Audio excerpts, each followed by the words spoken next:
Legends, welcome back to Roadside, presented by Zwift. This is the Giro Liftout. We're bringing you a recap of 3 or 4 stages of the Giro as they happen.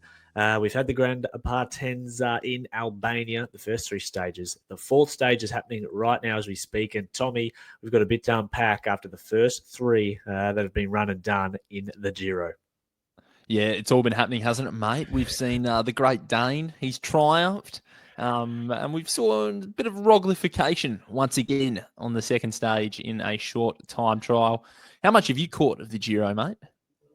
Well, I caught a little bit of course, I was over in Tasmania for the Devil's Cardigan, but I did catch up with a lot of the highlights and watch stage 3 when I got back in Perth. But it feels like we've seen the first 2 big names show themselves. We've seen Roglic, we've seen Mads, and as the Giro gets on, we'll certainly see a Pidcock, we'll see a Ayuso, and hopefully a handful of others. But it's also the Giro. It's not just for racing. There are deals being done. And historically, the Giro has been the time in the calendar when we start to get all the big names make their moves and the agents start to wheel and deal as they're on the ferry from Albania to Italy. Yeah, they had a fair bit of time, didn't they, mate? How's that? So just quickly for everybody, they've gone from the Giro's returned back to Italy today, obviously, at stage 4, but they've sent the mechanics and the buses. They've done the overnight ferry. It's like going from Melbourne to Launceston, but I imagine a little bit further. On the Spirit. On the Albanians equivalent of the Spirit of Tasmania. On the ferry, the riders, they've been flown across, and then another couple of hours of driving. So the That's poor not riders, a rest day, is it? hard. Nah, it's a transfer. Yeah. It's a hard slog. It's a transfer day. That's what you get. That's what you get for having a third day, a third rest day. The riders, they don't mind it. And but I think the mechanics said, geez, it'd be a slog, wouldn't it? But like you said, mate, there's been plenty of news. Top of the table, Ineos and Total Energy. You're across this one, mate. Is the deal done? Yeah, it looks like we did speak about this a few months ago. I think last month we spoke, we were talking about the transfer news that Total Energies were looking to get away from their current team and merge with Ineos, and the talks were building. And it looks like that's going to get done and probably announced at some point before the Tour de France, I would imagine. So Ineos Total will be the combination there. And those are 2 petrochemical giants coming together. So I think the old budget, if it needed a bit of a boost to Ineos, it's certainly going to be boosted, and it'll be interesting to see how the French connection of that company comes into Ineos as well. Will they start to will they have clauses like you've got to sign a certain amount of French riders? Because I don't think Ineos have too many, if any at all, on their roster right now. Yeah, they don't. They really don't. So it's going to be fascinating to follow that one. And across the pond as well, another French team in trouble, Arkea. This team's been in trouble for quite a while. Lots of talk are happening that they're going to be merging with Lotto. So we could be seeing Lotto, Arkea, 2 mergers, mate. And it's not even the Tour de France yet. We're not even over the Giro. We're already talking about 2 big teams merging. Well, we're at the end of that. Riders on the market. Well, you're right. We're at the end of the cycle where teams get folded out of the World Tour rankings, and their wild cards are gone, their World Tour race starts are gone. The sponsors are seeing that, and they're looking at Arkea and going, "That's a sinking ship. We need to get out of here." Lotto, they're doing okay in the Pro Tour, calendar. They're just kind of holding on, and I think with Arkea coming to Lotto, as it's been rumored this week, that might see the death of one team, but the resurgence of another, with Lotto just being dormant for the last 2 years since their sort of heyday with Greipel, with Ewan, etc. But it's not just the teams that are doing their wheels and deals, it's also the riders. The agents are very, very active, particularly on the rest days, because when you think about it, everyone listening, the Grand Tours are one of the very few times where all of the riders, all of the teams and managers are in the same place at the same time. You could do all your business meetings in the car park of a Giro city, of an Italian town, more or less, when all the buses are stacked up one after the other. So we've got a big one that's off the top of our list, Tommy. Who is it, mate? Gianni Vermeersch is on his way to Red Bull, the man who's sort of the Van der Poel's right-hand man throughout the classics. He's moving, apparently. He's on the move. He's not alone, though. Across the boat at Jumbo-Visma Tish Benoot, a winner of Strade Bianchi, and has sort of fallen to the core of their classic squad. He's on his way to Decathlon AG Tour. And, mate, you picked up on this earlier. Q36.5, Pidcock's team. They're conducting a bit of a raid at the moment, aren't they? Doug White is he's They are. Who's he putting in for? Well, they're going after quite a few riders, and the big name that they're going after right now is Quinten Hermans. He's currently at Alpecin de Koenig. Q36.5 are looking for him, and he would be a great helper to Pidcock in the Ardennes Classics and any of those sort of hilly one-day races and stages as well. They're also Q36.5 going after Lampert from Soudal Quickstep. Nice. You just can't imagine Lampard being at any other team but Quickstep. So that's a bit of a watch. That's a fresh rumour. Brent Vermeer, I think he's at Lotto currently. He's a big breakaway specialist, a long-range specialist. He's kind of like... He's a big boy. He's one of those riders you don't want to give too much free rein in a breakaway stage, but he's also on the ranks for Q36.5. And what the really interesting thing is here is Hermans, I think, is de Koenig. Vermeesch is de Koenig. De Koenig are the sponsor leaving Alpecin next year. So is this a question of they can't afford to pay Vermeesch? Because let's talk about Vermeesch. He is a A1 domestique, A1, top of the ladder. He increased his value in Roubaix. The way he rode, stepping off bikes, helping with positioning with Van der Poel, he just kept coming back and riding the front.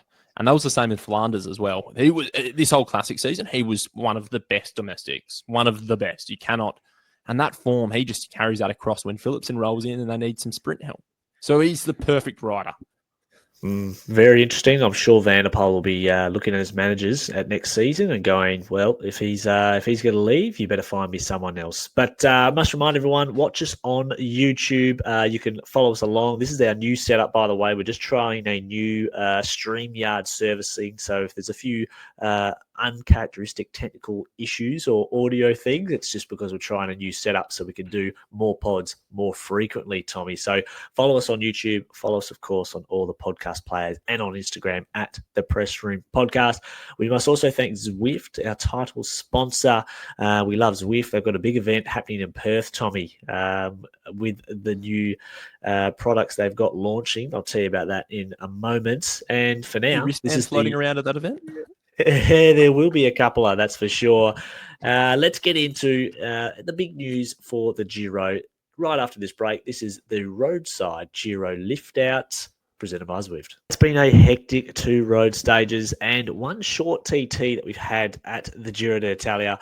Stage 4 is the first boring sprint stage. That's actually happening right now, so we'll get to see who is the fastest man on the block in Italy. But so far, Tommy, we've had Mads Pedersen 2 stages. He's in both jerseys. He's in the Ciclamino. Is that what it's called? Yeah, the Ciclamino and the Maglia Rosa. Ciclamino and the Maglia Rosa. He's got 2 jerseys, and of course, Tarling got the TT. Lidl Trek. They started off with a bang. Oh, mate, boy, oh boy, have they. They went into stage 1. We spoke about it on the preview pod, mate. We said it's so hard, this stage. It's grippy. It's going to be too hard for the sprinters. They went in there with a definite plan. The big units set the tone early. They pulled all day. And then some of their middlemen, some of the climber boys, they just lit it up just enough. And then Pedersen finished it off. Wout. He almost just he ran out of road. Wout. He was trying to come around him on the line and he just missed out. How that would have just changed Wout's whole season. Another meter or 2 on the road, and then he goes from having a battled and really struggling in the classics to what we know and love him. Even though he had a pretty reliable and consistent spring, you win the opening stage of the Giro, and all your woes can just go away, can't they? But Pedersen, he was brilliant, and I tell you what, mate, Lidl Trek, they are just such a team that is just galvanizing around each other at the moment. Even Ciccone, the man their GC man, the Italian, he was laying it down. for Yeah, he was Pedersen. a lead out jersey, wasn't he? And this is the great thing we've seen with Pedersen is he's such a good teammate. He's laid his life on the line, his race on the line so many times for his GC leaders, so that when let's say the inopportune times where the GC guy can return the favour for Mads, they do so with bells on. So that is always been such a good teammate, Mads. We've seen it with Stuyven, we've seen it with him helping Borka Mollema and all the rest of them. So it's such a good setup. And let's not forget, Tommy, this is their B team. Their A team is going to the tour. So we must remember that. Yeah, we love to see it. Whatever Pedersen's saying in the bus pre-start, he must just get the boys so revved up they're just going to run through a brick wall for him. So I love to see it. He's set the world alight. Money and talks, baby. Money talks. He'll be handing out some bonus checks, that's for sure, to the boys on the bus. Speaking of contracts, earlier, the man out of contract. So follow that one if you want. Pedersen, he was brilliant again on stage 3. They did it again, and even better, they did it as a team once again. They rode down because they wanted to take back the jersey off Roglic, and that brings us to our TT stage on stage 2. It was a short time trial stage. The young Brit Tarling, he got the job done. It's his first Grand Tour win. I don't think it's going to be his last either. He was really good. He came into this race knowing that TT suited him. He had a TT victory at UAE earlier in the year. It was a very similar sort of time trial where he was just pushing like a 64-tooth chainring. So where Ghana goes to the tour, Ineos, they send Tarling now to the Giro, and wow, what a result for the British team. It's really sort of taken the pressure off. It was a pretty disappointing opening stage for Tiernan Arnsman, one of their GC men. He lost a minute and a half. So it sets the tone for that team. Yeah, I think if we go back to Pedersen as well, we can't forget his TT was amazing. He was, 12 seconds off Tarling. He loves a 20-minute or less TT, Pedersen, and that set him up to take the jersey back on stage 3. So he did really, really well, but you must say that Tarling, he's going to win so many stages of time trials, coming up in the future. And he'll be like Rowan Dennis. He's such a versatile rider. He'll be able to take many leaders' jerseys going ahead, and being a strong time trialist means that you're often in the box seat to take home leaders' jerseys, in Grand Tours, because they are often the first stage or after a sprint stage, so to speak. We saw a bit of bad luck with Mikel Landa, Tommy. He broke his back. But fortunately for Landa, he signed a big fat contract the day before he snapped his back at half. And I tell you what, that's the greatest timing of all time, because he'll be sitting in that back brace going, you know what? I've signed the contract. I've got no pressure on me. I can recover at my speed. Yeah, love to see that. Hey, well, obviously not the crash, the contract, but the timing of it. How often do we hear, a rider, he's out of contract and then he has a prang and that's it. So Landa, he's loved by so many people. He's not alone on the sidelines, though, as well. The great Spaniard, Jeffrey Bouchard from Decathlon AG2R, he is joining. He had a bit of a bingle, I believe, and he stepped off. But back to Landa. Mate, we'll talk about the GC in a bit of we'll talk about Landa now, I guess. Why not? Because it changes the whole output for Quickstep. And now for your man, Magnier, Paul Magnier, the young Frenchman, it becomes all about him at the moment, doesn't it? They go into him tonight, tomorrow, and the day after, trying to get a sprint. Well, easy, because we're on, stage 4 is happening right now, Tommy. It's about to start actually in the Giro, and Magnier is going to win. So that's how confident I am. I just say it live while it's happening. Landa wouldn't be assisting too much with the old lead out with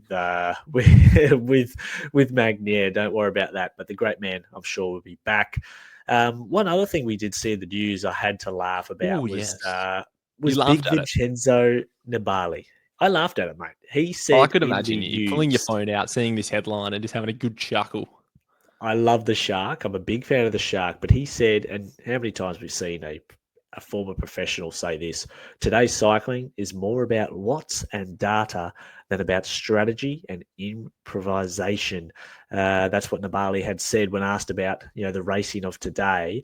And okay, we know Nibali was a great racer. He did race on instinct, but unfortunately in his era, it was more about data in his era than it was this, in this period of cycling, because in his era, it was Team Sky and they rode to the absolute minuscule watt. They rode to the watt back in those days, and he was used to it because he was often hanging off the arse of that SkyTrain. So, yes, he did race in a great way, in a great, exciting fashion, but his era was the same. They were still on the data train back then too, the big shark.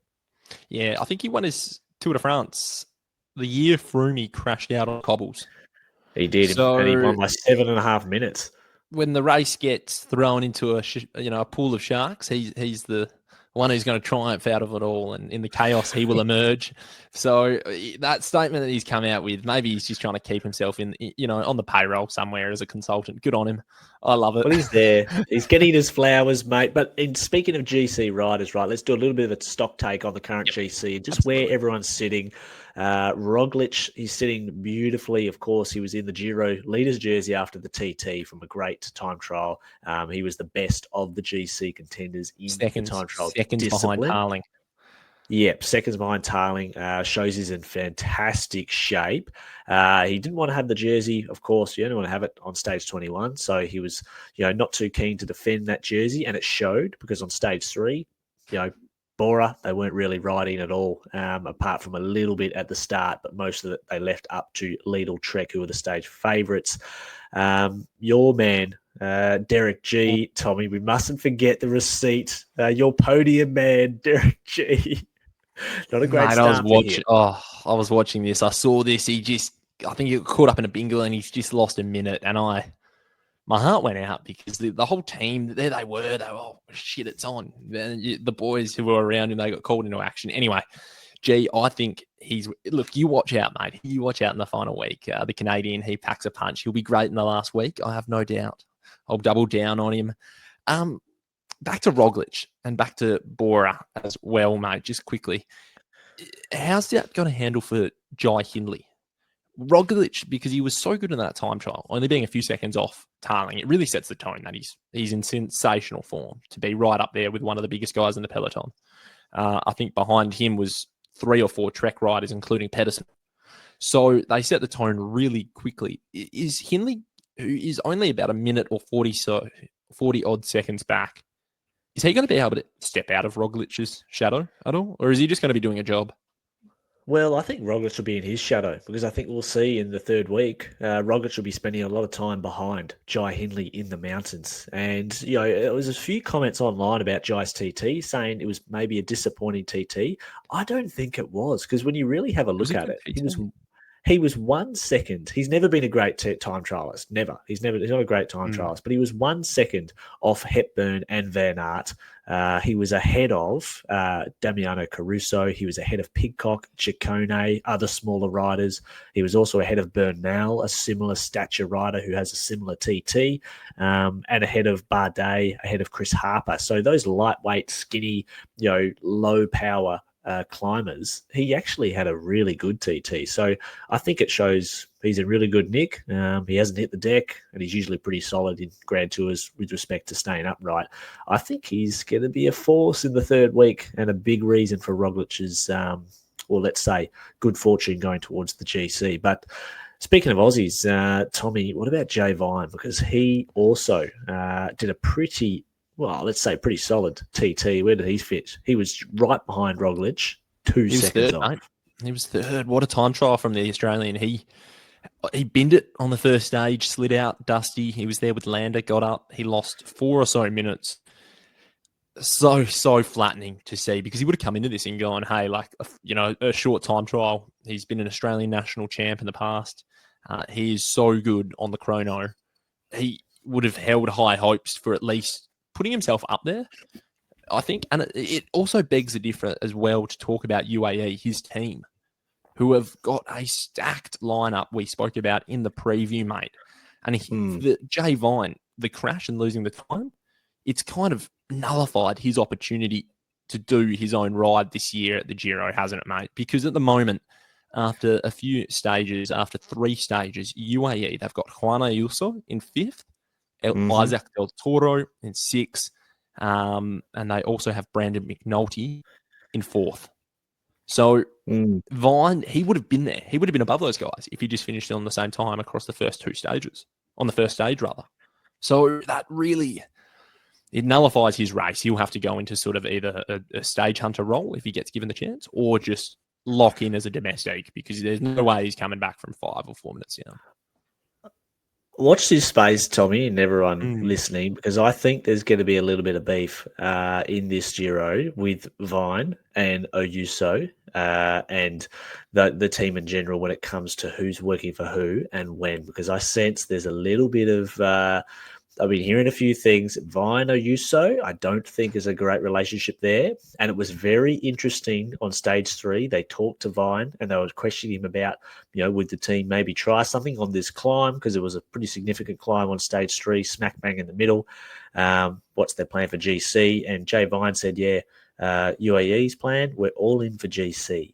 But he didn't say we're all in for Oyuso. So I think there's a lot going on there. But let's see. We're only 3 or 4 stages in. We haven't hit the real mountains. And I actually think the time lost for Jay Vine is good for him, because he might get an opportunity to win a stage from the GC group with that time that he's lost. But what about Plappy? He came down after a strong start in his time trial. And,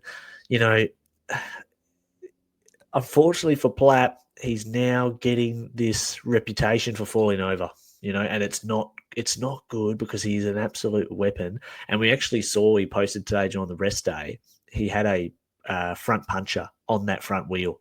So that was the big reason why he crashed on that TT. He had like 3 or 4 staples in that front tubular on the wheel, and obviously that had caused a slow puncture, which had decreased the pressure. Then you're turning on a tire you think is actually better than it's not. So unfortunate for Plapp, he just gets riddled with bad luck. But I think we'll see him. Late in the Giro on some breakaway stages.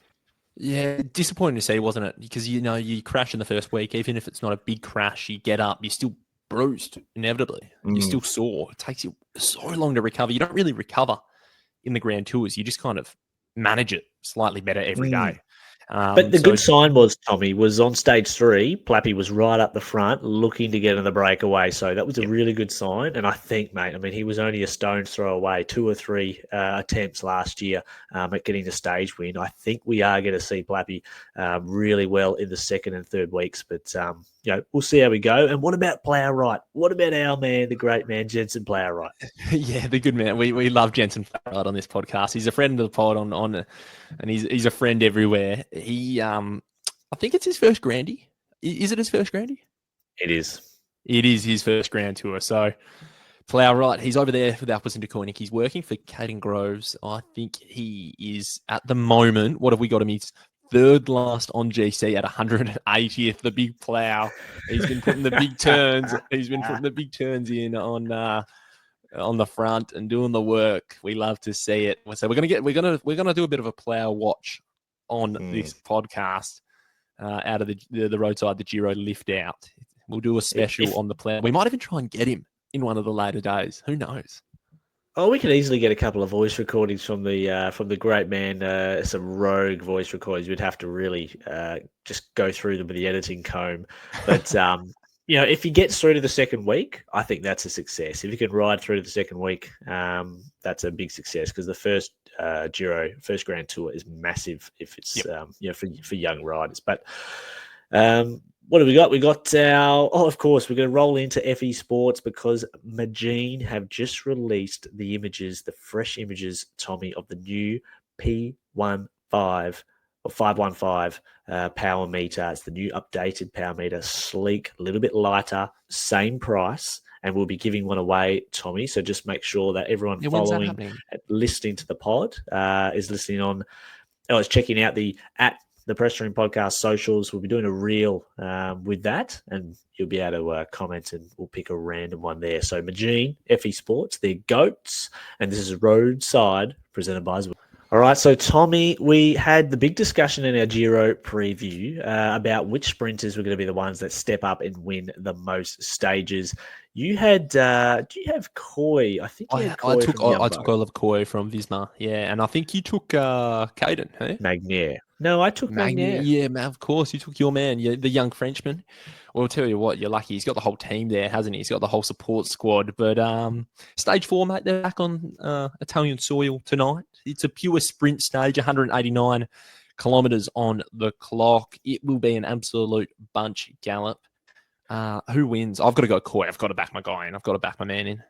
And I've picked my man Magnier, and you can say let's say the next three stages are really sprint stages. Number 5 is a sprint stage with a little bit of vert towards the end.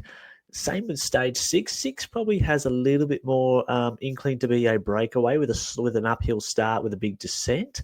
And stage 7, that could be anything, but it's definitely not a sprint stage. So there are a few opportunities for the fast man of the race that will get their chockies, and we'll see who is the fastest in the Giro.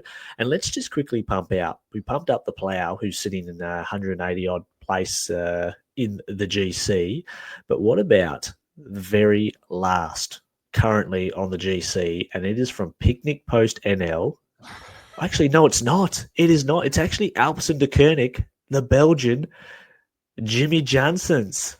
Oh, my Lord. The great man, Jimmy Janssens.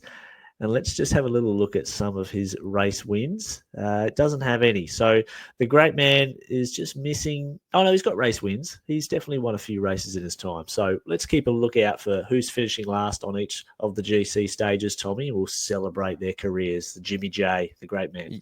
Yeah, we'll get around the boys. Like you said, mate, just quickly, there's only a few more sprint stages left in the opening sort of next week. The next stage you got to pay attention to, mate, stage 7. It is the first sort of GC shake-up that we're going to see, first mountaintop finish, when they arrive in Abruzzo in central Italy. So they've only got a 12K climb at 6%. So put your blinkers on until then. That's going to be the big one. That's going to be a good one. So make sure you are tuning in for that stage. And I think we'll do a recap, Tommy, by the way, for everyone listening. We'll probably do one of these every 3 stages we'll aim for. And we'll give you guys a bit of a rundown of the news, the latest news that's happened, and of course, the results and all the talking points throughout those last 3 or 4 stages. Yeah, sounds like a plan, mate. You just send me the invite and I'll be there. You beauty. All right, legends. Thanks for listening. This is Roadside, presented by Zwift.